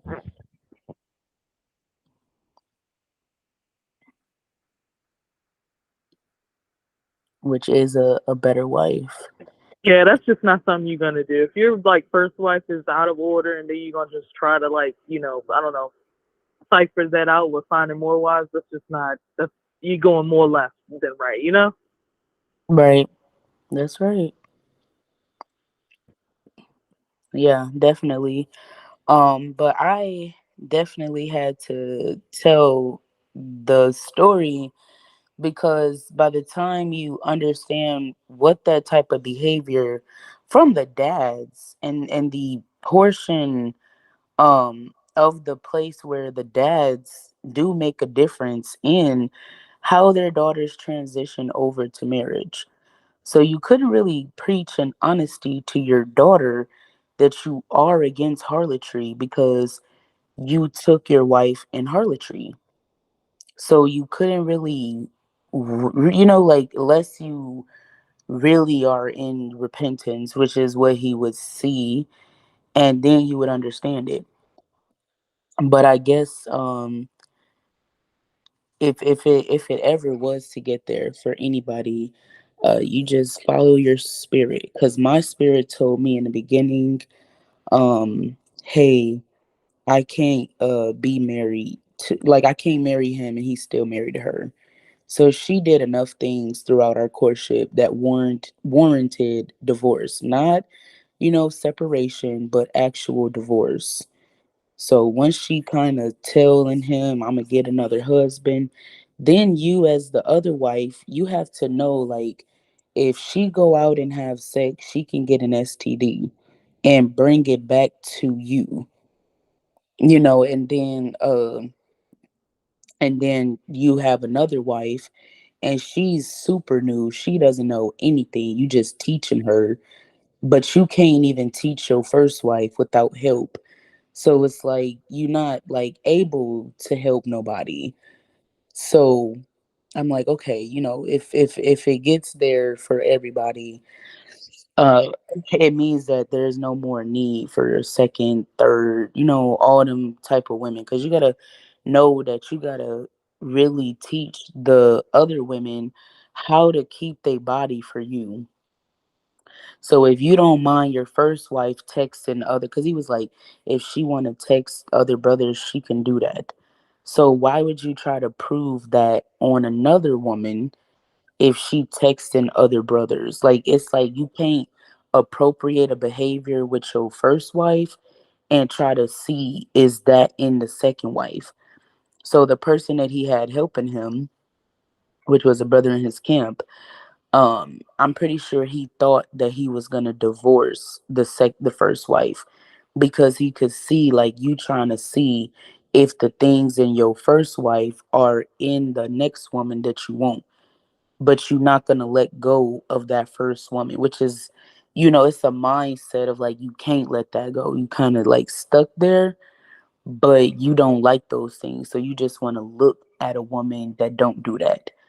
And that's like, so it's like, it's very, I think it's very clean hearted and clean minded to keep that in mind. Like, hey, it's not always the cleanest decision to have another wife because you can be dealing with devils and you don't listen. So I'm guessing like that's probably like the best, interpretation for why some sisters say no, absolutely not. I don't want to do that. And for me, it was like, yeah, because if she as unruly as you say, to the point he has another apartment just to get away from her because she yells at the top of her lungs. um and I'm just, as far as I'm concerned, I'm really just explaining like my experience, and I've never courted another man before that or after that, so this was my experience. So it's like that pulls on my heartstrings too. Like, imagine another young sister, because I believe like he took a younger sister and she has no idea what I was dealing with in that courtship. He stopped talking to me. I definitely would have warned her about that behavior because that's love. But if you can't understand that letting go of the uncleanliness behind the problem in your life, if it be a whole person, then that's what you have to let go of. But Anyway, so I know I talked for a long time. Dalen says she does too, before you guys had hopped on. But have you all been approached in that manner, like for a second wife?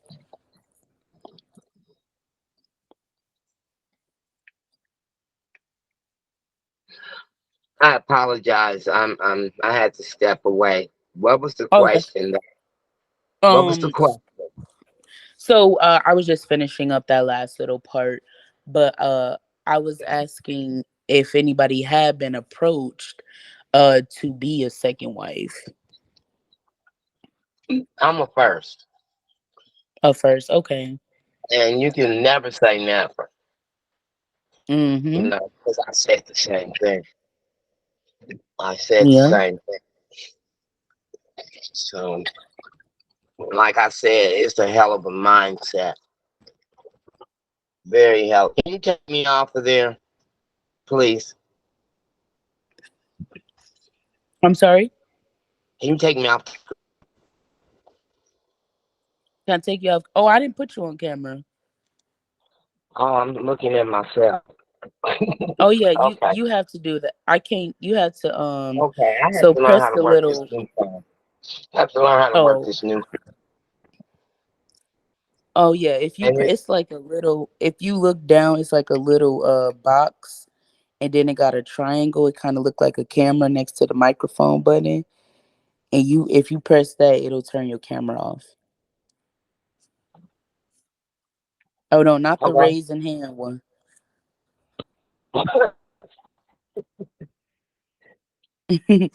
There you go. Okay. Soda. All praises. So how long have you been married? 14 and a half years. It'll be 15 in July. Whoa, 14 years. Oh, praises. I was like, what, 13 years old when you Be got quiet. married. Be I quiet. was. But Oh, this is not my first marriage. okay. This is my second marriage. This Oh, is I my see. first Hebraic marriage. Oh, okay. Right. Okay. So I have a how? question. Oh, I'm go ahead. sorry. I apologize. I have a quick question. So, if a woman decides that she doesn't want, if she's already married and she refuses to be a second wife, um, I mean, or the first wife, I apologize, and she refuses to have her husband take a second wife, would she have grounds for divorce? If it be fornication, Yeah. so I would say yeah. I'm sure the Most High doesn't want you miserable, though, right? No. It's a Yeah, lot because of I disagree. grounds I don't want no. for I don't divorce. want no. Mm-mm. It's a lot. That's really a hard territory. Um, it's a lot of grounds for divorce. Um, say if he moves in with you, you already had your own buy it. Buy it means home. Um, y'all, you don't even have to get a divorce because he's not providing the tent. He's supposed to provide and protect. So, I mean, you get a divorce like that. Um, it's not much. It's almost like they can do any and everything. That's how I look at it. You know, that's how I look at it. And then if the woman breaks the covenant, either or, you can still sue for payment or through law, through Hebrew law. You can get money. Did you know? You women know about that? You sisters? Oh no, I didn't know that. No, I didn't know either. Yeah, it's a lot you can do. Somewhat, somewhat, but Him providing, him moving in with you, and you already have your own bayet. That's number one. You can. That's how I was taught. You may have to ask your more or your rabbi, but that's how I was taught. Oh, I see. But you said that you will get the money. You can get money too, yeah. You didn't do the law right, or if you didn't do the law right, and then another Mm. man comes in, yeah. There, there was a situation like that about almost 2 years ago. But I'm not going to share it right now, but I will.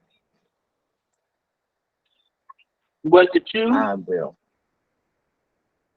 Uh-uh. Was you or someone else? No, it wasn't me. Oh, No, okay. no. You also have counsel that you can come before also. There are Well, more ways to do, like you hold court. Yeah. well, that's a blessing. Huh? I said that's a blessing. Yeah, you can do that also. So I have no more to say. I think I said Don't ever feel like that, cause we talked for a long time. enough. But I'm enjoying listening to you, sisters. I am. All praises.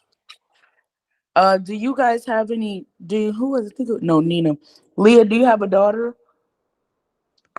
Yes, I do. She's Okay. 3. Okay, everybody got little bitty babies. Dalen got a 4-year-old. Not everybody, but not everybody. Dalen has a 4-year-old. You got a 3-year-old, and Nina got a 3-year-old. Fine. Everybody got babies. I But am homeschooling my boys.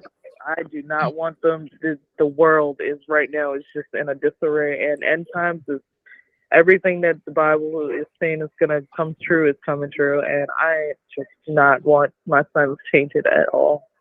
You know, like I'm keeping them like home. I've been keeping my boys home and teaching them the word. I My son is 3 months. I read the book to him already. all praises. I'm from, I don't know where everyone else is from, but I'm from Maryland, Annapolis, Maryland. Okay, I think Dalen went to go tend to her daughter, but I'm from she's Kansas City, Missouri. she's from Maryland too. I'm from Israel. That's what I say. But I was born in Zion, Illinois. But I live in Tennessee. I'm the one to ask. Like, my given name is Nina. Like, does anybody know what Nina in Hebrew is? Like, No, Uh, who is? what she say? I'm sorry. What did you, what did you say? My name is Nina. Does anybody know what my name in Hebrew is? Oh, no, I don't. Uh, in the Hebraic breakdown, it would mean the seed of knowledge, and I just know that because here I'm gonna put in the chat for you.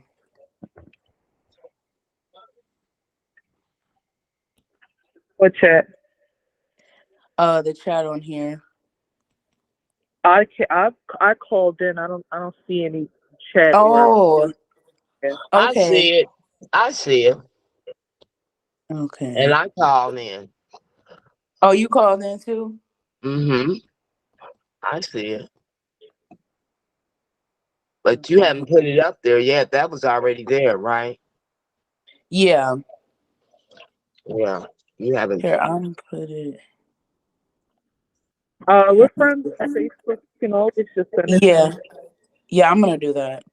Nina Sprouter seed.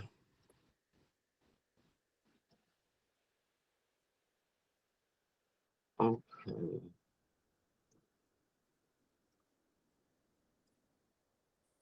So I have a literal understanding, but it's like the seed that sprouts. So like you know like to know how to raise up, which is because nah, the Hebrew letter nah is sprout, and then I is knowledge, and then the N again is sprout or seed, and then the A is for leader. Nine is just Yeah, Appreciate it. That's so sweet. Thank you so much.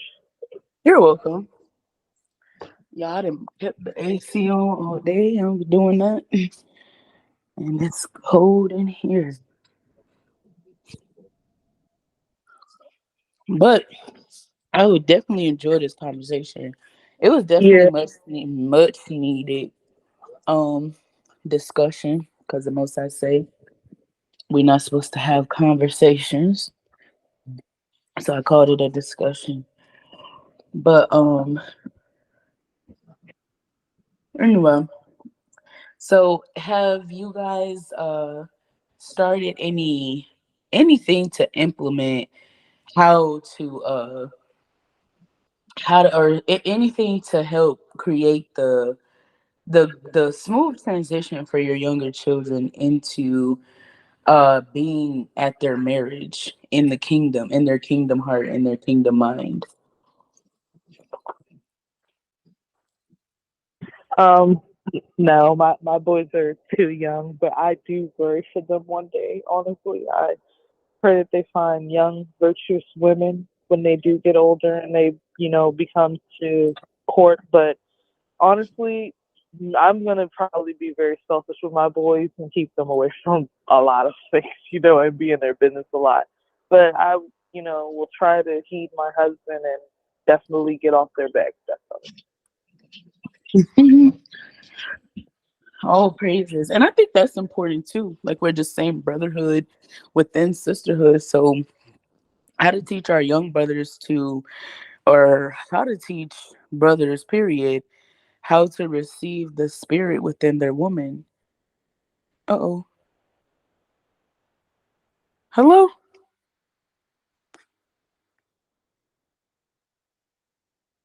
Oh, okay.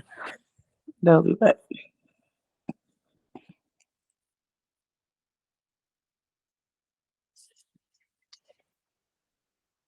There we go. I'm like, what happened? But Yeah, I how disconnected again. oh that's okay. But yeah, also helping the young brothers to understand how to help them receive the spirit that is within their woman, or how to help them read the spirit within the sister, and how to help them carry the spirit to the most high if it's something that they can't handle or something they didn't see their mom doing. Because once we get into the subject of principalities, uh brothers are coming from, young brothers especially that are first generation law keepers. um they are what do you call it, they're coming from that principality from their mother, so they're dealing with the principalities within their mom, the principalities within their dad, and the principalities within their sisters and their brothers. So it's like, how do you help him understand that when he thinks that they have a so-called spiritual battle, um it's really more like a spiritual knowing, but how to help them understand just exactly how to keep how to keep their marriage God ordained, which is how to be your wife's best friend, her business partner, her comforter, um all while keeping the most high within the midst of your marriage. And I think those are things that start when brothers are young. Like there's one brother, I do a Sabbath day class on Saturdays, and there is one, I think his mom left the chat, but he is very, uh very, very, very filled with personality.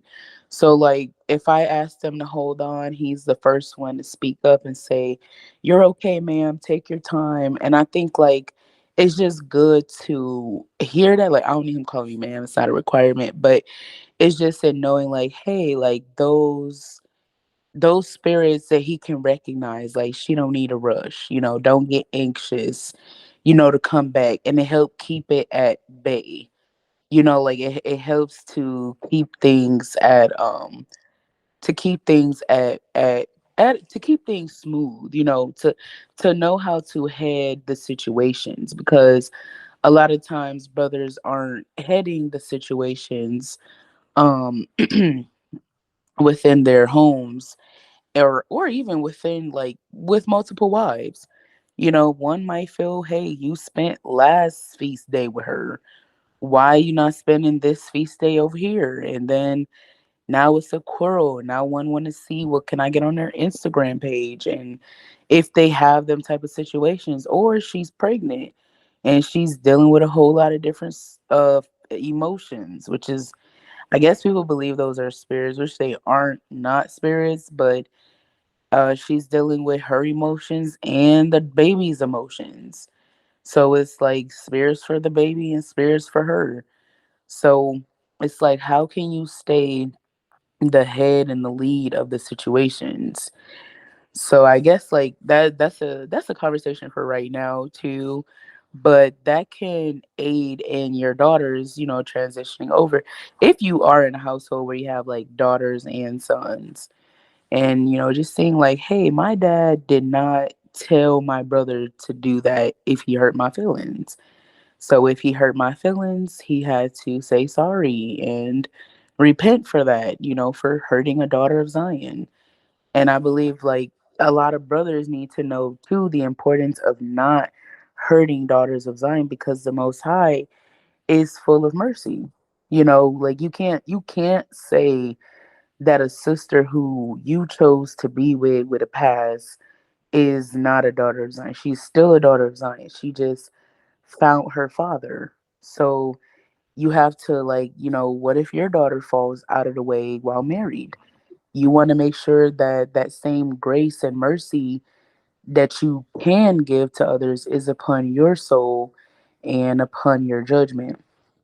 But a lot of times, those are things that people think aren't that important, but they really are very, very, very deeply um, a part of that transition. That's okay.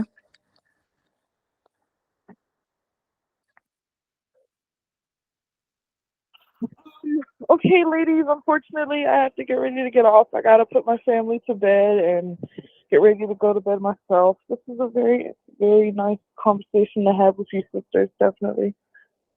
All praises. We're definitely gonna have a part two here soon.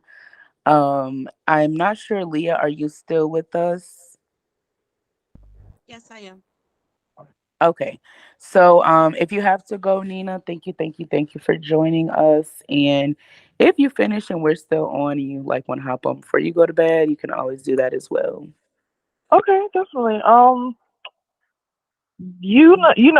follow you, so post the next meeting and everything like that. Also, I wanted to let you know, like, hopefully, your meetings don't core with me. I am a college student as well, so you know how Oh, classes be, stuff like that. So okay. yeah, All praises. and I'll be watching your page. So next time you post something, I'll definitely see it. Okay, or yeah, Okay. definitely, like, tag me too, because if you Yeah, don't post, yeah, and I'll I was gonna say you can also follow the Instagram page, which is just just__underscore Yasharala on okay, Instagram, and I will always keep that updated as well. okay, great. I'll do that. Mm. Okay, righty. I'll be Okay, sending. all praises. All right, All right, good shalom. night, everyone. Good night, everyone. Shalom. Good night. Okay, and I'm not sure, Sister Leah, are you staying with us or are you gonna disconnect as well?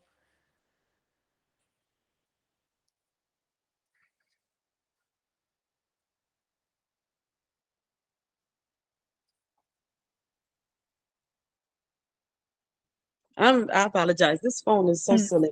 I'm still here. Okay, so it looks like it is just the two of us. I know a lot of people are coming back in and out. I'm not sure what time it is there, but it is only 8:49 over here. Um, but I know some people might have work tomorrow. But either way it goes, did you have anything that you wanted to add or any last remarks before we wrap it up? Just listening. Oh, just listen. Okay. So if that is the case, we will just go ahead and wrap it up. Gonna end in a prayer of Ahaya, Ahaya, Tawada, Yahweh, for your mercy, your grace, and your faithfulness. Amen, amen, amen. We will definitely have a part two sometime this month. Yeah, sometimes this month before the new moon, Lord's will. Um, but we'll definitely have a lot more people as well. So anybody that is listening, follow us on Instagram at just___ Yasharala on Instagram and stay tuned. Shalom, Sister Leah. Shalom. Thank you so much, sister. You're welcome.